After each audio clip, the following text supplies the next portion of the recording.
कोई तगड़ा कंपटीटर नहीं आ जाता तो चेंज कैसे आएगा? कांग्रेस में सब कुछ मिला हमें कुली के लिए। Only Modi, only Modi Modi Modi. यहाँ पे तो बेरोजगारी इतनी फैल रही है कि यहाँ पे घर चलाना मुश्किल हो रहा है हमारा। कश्मीर के रहने वाले हैं जे के, उन्होंने वहाँ दफ़ा 370 तोड़ा, इतना विकास किया है। वहाँ जहाँ हमें रात को सोना मुश्किल था, वहाँ आराम से लोग रात को 12 बजे तक घूम रहे। भाई मुश्किल है, केजरीवाल नहीं आ पाएंगे। 2024 का इलेक्शन का बिगुल जो है वो फूंक चुका है। ऐसे में हम हर इलाके में जाकर लोगों की, जनता की राय हम जानने की कोशिश कर रहे हैं कि आखिरकार 2024 के इलेक्शन को लेकर आखिरकार जनता किन किन मुद्दों पर वोट करने वाली है। ऐसे में आज हम नई दिल्ली में मौजूद हैं। नई दिल्ली में मैं आपको दिखा सकता हूं कि ये रेलवे स्टेशन है नई दिल्ली का।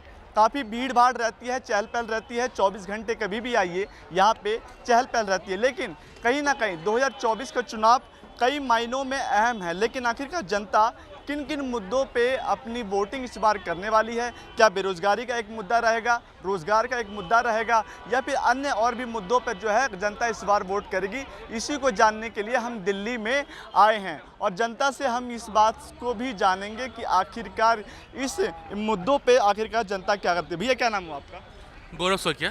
गौरव जी, 2024 का इलेक्शन है, क्या मुद्दे रहेंगे इस बार वोट डालने के लिए? इसमें तो मतलब मुद्दे बीजेपी बहुत अच्छा काम किया है, उसको वोट डालना चाहिए।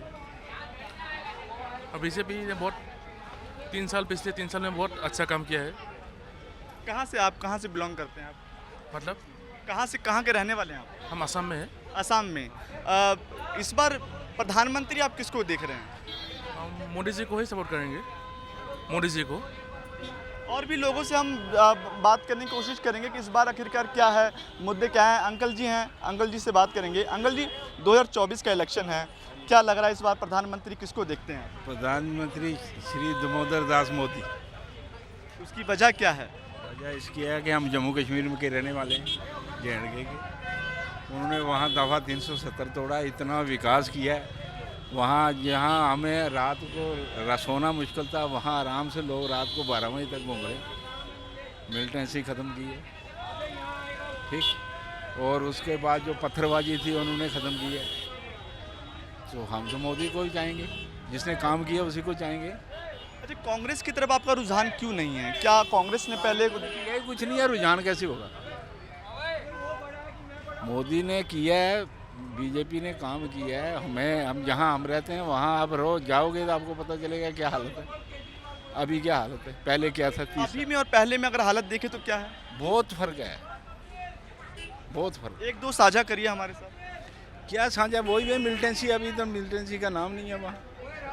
हाँ चलो थोड़ी बहुत तो होगी, लेकिन जो पहले था उसमें से तो तकरीबन 90% ख़त्म है। तो अभी चलिए और भी लोगों से बातचीत करने की कोशिश करेंगे। भैया क्या नाम हुआ आपका? भैया उनसे बात कीजिए। लेकिन आप नहीं बोलेंगे क्या?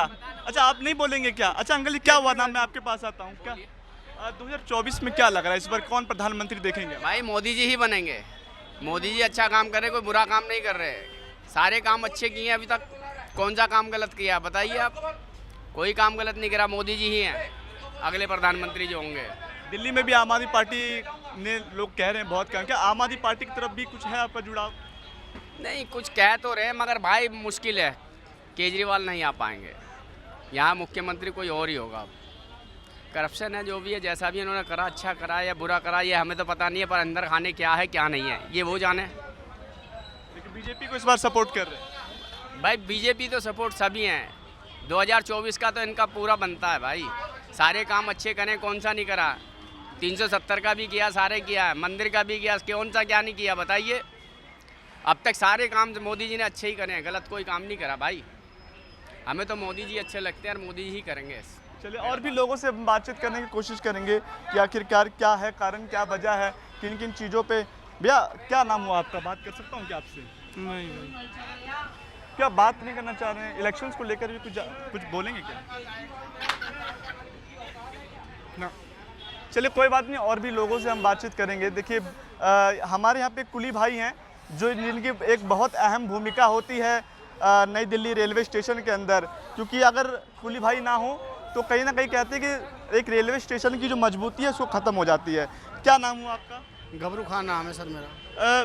2024 है, इलेक्शन है, किसको प्रधानमंत्री आप देख रहे हैं इस बार? अब प्रधानमंत्री तो साहब गरीबों के लिए जो काम करने वाला आदमी है उसको ही चॉइस करेंगे हम अधिकतर। अब हमारे यहाँ पे तो बेरोजगारी इतनी फैल रही है कि यहाँ पर घर चलाना मुश्किल हो रहा है हमारा। एस्केलेटर लिफ्ट वगैरह लग गई, पुलियों को काम बिल्कुल पतन की ओर है, समाप्ति की ओर है। तो हम तो गवर्नमेंट से यही चाहते हैं कि जो हमारे लिए स्थायी जॉब दे दे रेलवे के अंदर, हम तो उसको चॉइस करेंगे सर। तो किसको आप किससे ये मांग करते हैं? मांग तो प्रेजेंट में हम सरकार से कर ही रहे हैं और आने वाली सरकार से भी हमारी यही मांग रहेगी कि हम जो कुली यहाँ पर लगे हुए हैं सदियों से, उनके विषय में बहुत कम सोच पाते हैं लोग।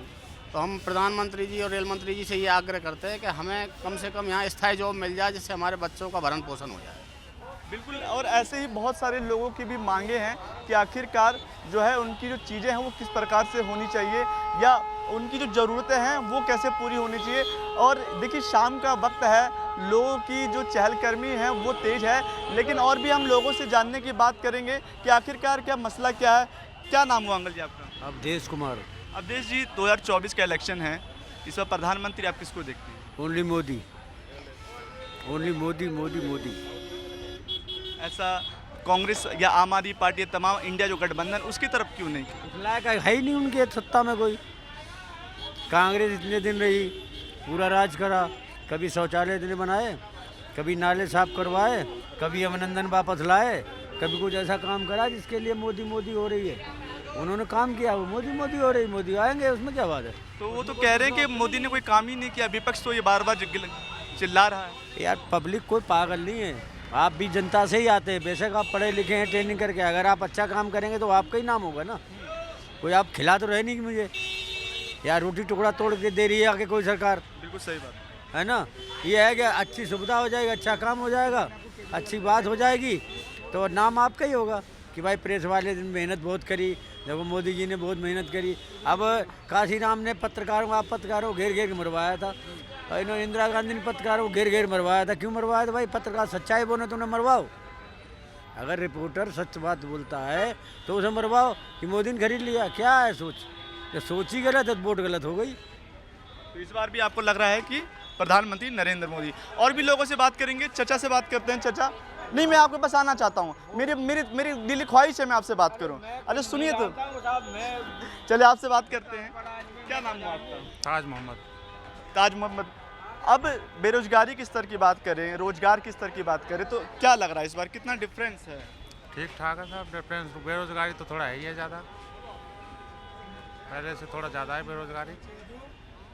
क्या आपको लगता है कि कांग्रेस के राज में रोजगार था, भारतीय जनता पार्टी के काल में रोजगार नहीं है? ना, ऐसा कुछ नहीं है। रोजगार तो करने वाले के लिए तो अभी भी है रोजगार। अंकल जी, इस बार आप कुछ बात करना चाहेंगे क्या? नहीं मैं कुछ क्यों नहीं बात करना चाहते? सब बिके हुए हैं लोग, सब बिके हुए हैं भाई। ऐसा क्यों? क्योंकि आपको शब्द लग रहे हैं कि बहुत भारी हैं। आप क्या कह रहे हो? आप 2024 के इलेक्शंस के बारे में भी कुछ नहीं बोलेंगे? मैं वोट ही नहीं डालता हूँ। हम वोट 25 साल मैंने वोट डाले ही नहीं। अच्छा, इतनी बड़ी नाराजगी क्यों है आप? हम रहने वाले कानपुर के हैं, जब भी वोट पड़े हम दिल्ली में रहे, मेरी क्या वजह वोट डालने का?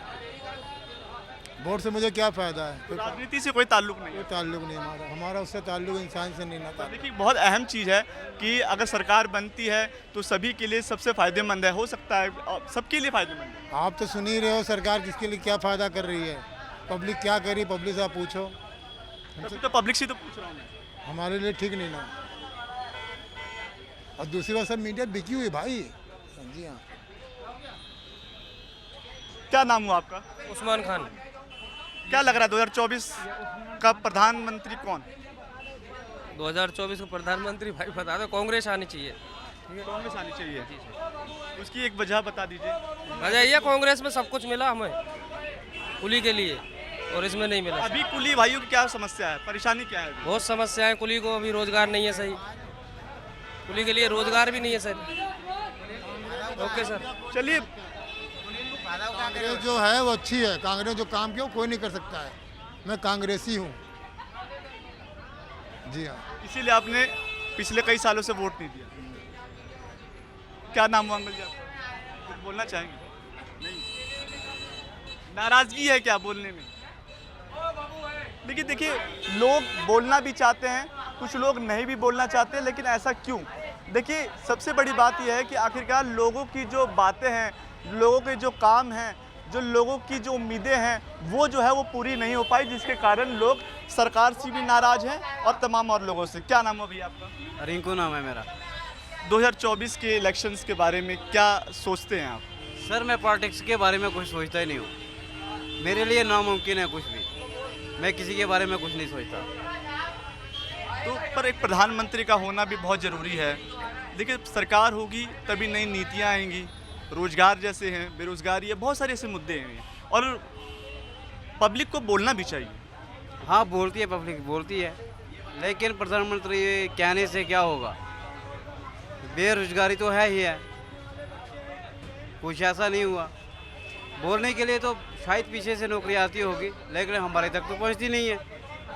कहाँ के रहने वाले हैं आप? मैं जम्मू का रहने वाला हूँ, शुभ धरती से, बिलावर से बिलोंग करता हूँ, शुभ धरती से। बीजेपी कह रही कि जम्मू में हमने बहुत काम किया। शायद किया होगा, सपने में किया होगा। 370 जैसी धाराएं भी तो हटाएंगे। वो अच्छा किया है, जो भी किया है वो अच्छा किया है, लेकिन उतना ज़्यादा नहीं हुआ है। जो बोलते हैं उतना ज़्यादा कुछ नहीं है। क्या नाम हुआ बाबू आपका? तुम कहाँ से हो? ये तो बताओ। जम्मू से हो। जम्मू से ही हो। क्या लग रहा है कि एक युवा के लिए रोजगार है जम्मू में? नहीं है, वैसे तो है, रोजगार तो है, लेकिन वो अपना करेगा, कोई पकौड़ा तलेगा, कोई कुछ भी कर सकता है, लेकिन ये ऐसा रोजगार कुछ नहीं है। लेकिन अच्छा जो सरकार करती है अच्छा ही करती है, बुरा तो किसी का नहीं करती। लोगों का अपने अपने व्यूज़ है, लोगों से भी बात करने की कोशिश करेंगे कि आखिरकार लोग क्या सोचती है इलेक्शंस के बारे में। भैया क्या नाम हुआ आपका? भैया अंकेश कुमार। अंकेश जी, 2024 का इलेक्शंस है, क्या सोचते हैं इस बार कि कौन प्रधानमंत्री होना चाहिए? मेरे हिसाब से तो मोदी जी ही होना चाहिए, क्योंकि मेरे नज़र में उनके कंपटीटर कोई नहीं है। जब तक कोई तगड़ा कंपटीटर नहीं आ जाता तो चेंज कैसे आएगा? जब कंपटीटर नहीं है इसीलिए प्रधानमंत्री नरेंद्र मोदी, या फिर और जो मुद्दे हैं जैसे युवाओं के लिए रोजगार हो, नौकरियां हो, तमाम स्वास्थ्य, उस क्षेत्र में तो मोदी जी बिल्कुल नहीं है, बस कंपटीटर नहीं है। नहीं तो अगर कंपटीटर सही रहे तो आज के आज ही चेंज हो जाए, क्योंकि मोदी जी अगर युवाओं को रिस्पेक्ट में देखे तो ना कोई जॉब है, ना कोई एजुकेशन सिस्टम पूरा ख़राब हो चुका है। ये सब चीज़ें युवाओं के लिए बहुत ख़राब है। सिर्फ और सिर्फ क्या है, राम मंदिर है तो यहाँ मंदिर वहाँ मंदिर, ये इससे कोई हमारा घर थोड़ी चलेगा क्या? पर बीजेपी कह रही है कि हमने युवाओं के लिए बहुत काम किया है, पर असल में युवा क्या सोचता है? एक काम हमको दिखता है कि डिजिटल इंडिया जो है ये एक अच्छी लेवल पे जा चुकी है, तो ये एक पॉजिटिव है। बाकी मुझे ज़्यादा आइडिया नहीं है, बस इतना ही मुझे आइडिया। क्या नाम हुआ आपका? रमजान। रमजान भाई, क्या लग रहा है 2024 में आप किसको वोट देंगे? क्या वोट में कौन प्रधानमंत्री कौन? नरेंद्र मोदी। नरेंद्र मोदी। ऐसा क्यों? बस अच्छा, अपनी अपनी चॉइस है, मोदी पसंद है अपने। नरेंद्र मोदी एक पहचान है,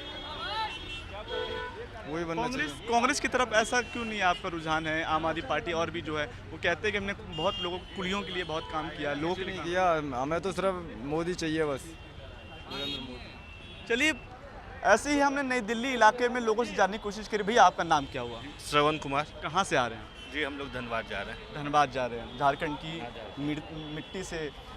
क्या लग रहा है 2024 में इस बार कौन? युवा हैं आप? ऑब्वियस है, युवा तो है, देख ही रहे। तो जहाँ तक है कि अभी तो जो एग्जिट पोल के हिसाब से आ रहा है, तो अभी तो एनडीए लीड कर रही है। एनडीए लीड कर रही है, लेकिन एक उम्मीदें होती हैं युवा की भी। क्या क्या उम्मीदें हैं कि इस बार प्रधानमंत्री बने तो हम ये चीज़ चाहते हैं? जी, जहाँ तक मेरा ख्याल है कि ये मोदी जी अगले टर्म को पूरा कंप्लीट करने वाले हैं नहीं। ये 2-2.5 साल के बाद तो शायद उनका रिटायरमेंट आएगा। एज पर 75 ईयर्स के उनके रूल के हिसाब से तो रिटायरमेंट आएंगे। तो इसके बाद जो ऑब्वियस है कि एनडीए से ही जो प्राइम मिनिस्टर बनेंगे तो वो कोई युवा फेस आए। जैसे जहाँ तक युवा की बात है तो बुजुर्ग जो है वो शायद खुश है, युवा के मन में थोड़ा ना कुछ तो खटास है इस गवर्नमेंट को लेके। लेकिन जो दूसरे युवा नेता हमारे हैं वो अभी तक ऐसा कुछ दिखा नहीं पा रहे कि हम उनकी ओर आकर्षित हो। तो मतलब अगर हम लोग वोट दे रहे हैं तो वो सेंट्रल लेवल को देखते ही, क्योंकि जैसे हम लोग बिहार झारखंड इस एरिया से आते हैं तो हम लोग विधानसभा के इलेक्शन में तो अपने लोकल क्षेत्र के बारे में सोचते हैं। बिहार और झारखंड की भी बात करें, हेमंत सोरेन आप जानते हैं कि क्या किन कारणों से पीछे हैं वो। बिहार में भी राजनीति चिराग पासवान एक बड़े लीड के रूप में निकल आ रहे हैं, एनडीए लगातार वहाँ पे काम कर रही है। बिहार में भी क्या लग रहा है आपको? जैसे बिहार में है कि अभी तक चिराग पासवान और तेजस्वी यादव तो लीड कर रहे हैं, नो डाउट उनका बैकअप अच्छा रहा था और पिछली बार जो भी नीतीश कुमार उनके साथ चले गए उन्हें उप मुख्यमंत्री बना दिया गया, तो वो तो लीड कर रहे हैं। लेकिन चिराग पासवान ने भी बिहारी फर्स्ट का जो नारा दिया था तो वो काफ़ी अट्रैक्टिव था। अनफॉर्चुनेटली उनके पिता के देहांत के बाद वो अपने चाचा के साथ संबंध भी अच्छे नहीं, हाँ, जिसके कारण वो थोड़ा अलग थलग हो गए। लेकिन अब फिर से वो जैसे मोदी जी के हनुमान प्रोजेक्ट करके इस बार उन्होंने 6 सीट अपने कब्जे में कर ही लिया जो भी एनडीए की थी, तो वो भी एक अच्छे नेता हैं। जहाँ तक बात है हमारे हेमंत सोरेन का, तो हेमंत सोरेन भी अकेले उभर के आए थे जैसे पिछले विधानसभा चुनाव में, लेकिन वही है कि कुछ गलत करने के कारण अभी जैसे वो सलाखों के पीछे, जैसे यहाँ पे अरविंद केजरीवाल। मैं आऊँगा, बहुत अच्छा लग रहा है आपसे बात करके। मैं एक चीज़ दिखाना चाहूँगा, देखिए ये डिजिटलाइजेशन इतनी तेज़ी से मजबूती से हो गया कि हर युवा के हाथ में फ़ोन है और उसका एक बहुत बड़ा असर भी हम देख रहे हैं कि डिजिटल चीज़ें जितनी तेज़ी से बढ़ रही है। क्या लगता है कि कहीं ना कहीं डिजिटल चीज़ें आने से रोजगार फैला है? भारतीय जनता पार्टी ने युवाओं के लिए भी एक बड़ा काम किया। डिजिटल चीज़ों के लिए तो मतलब मैं मानता हूँ कि काफ़ी काम हुआ है। अब जैसे आप कहीं पे भी देख सकते हैं कि हम सब लोग बहुत कम कैश यूज़ करते हैं आजकल, तो यूपीआई का ज़माना आ गया है, तो हर जगह छोटे से छोटा स्ट्रीट वेंडर जो है वो सब लोग अपना ऑनलाइन ही पे कर रहे हैं। सब लोग, कोई अनपढ़ है तो भी वो जो बोलने वाला स्पीकर होता है पेमेंट के लिए वो सब यूज़ कर रहे हैं, तो डिजिटल से ये सब काफ़ी सुधार हुआ है। अच्छा, ट्रेन अच्छा, मैं आपको ट्रेन में भी सफ़र करके आप आ रहे हैं क्या अभी? ट्रेन की हालत के बारे में थोड़ा बताइए। मुझे याद है मैं 2012-13 के आसपास जब मैं ट्रैवल करता था तो ट्रेन का जो अप्रोचिंग टाइम होता था, बहुत सारी ट्रेनें लेट होती थी। हालांकि आज भी लेट है, ऐसा नहीं है टाइम से आ रही हैं, पर एक तो साफ़ सफाई जो है ट्रेनों में वो काफ़ी इम्प्रूव हुआ है। ऊपर से जो टाइमिंग जो थी ट्रेन्स की लेट होने का, वो तादाद थोड़ी सी कम हो गई है। और सफाई तो मतलब नो डाउट कि स्टेशंस पे जो सफाई है, ट्रेन के अंदर जो सफाई है, ये सब इम्प्रूवमेंट हुआ है। इम्प्रूवमेंट मतलब खुश हैं आप भारतीय जनता पार्टी से भी। तो अंकल जी, मैं फिर से आपके पास आऊँगा कि लोग तो कह रहे हैं कि बीजेपी ने अच्छा काम किया है। मैंने तो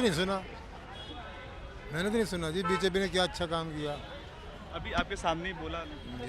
हमारे समझ से तो नहीं ना भाई, हम तो कांग्रेस ही हैं। चलिए, बहुत लोगों से हमने ऐसे बातचीत करने की कोशिश करी जिसमें उन्होंने कहा कि अपनी अपनी चॉइस है, अपने अपने लोग हैं, अपने अपने तरीके से वोट डालते हैं, अपने अपने मुद्दे हैं। लेकिन 2024 के इलेक्शन में देखना होगा कि आखिरकार मुद्दे भारी होते हैं या फिर उनकी चॉइस, ये देखना अभी बाकी है। कैमरा पर्सन राम के साथ मैं दीपक कुशवाहा, TV7 भारत, दिल्ली।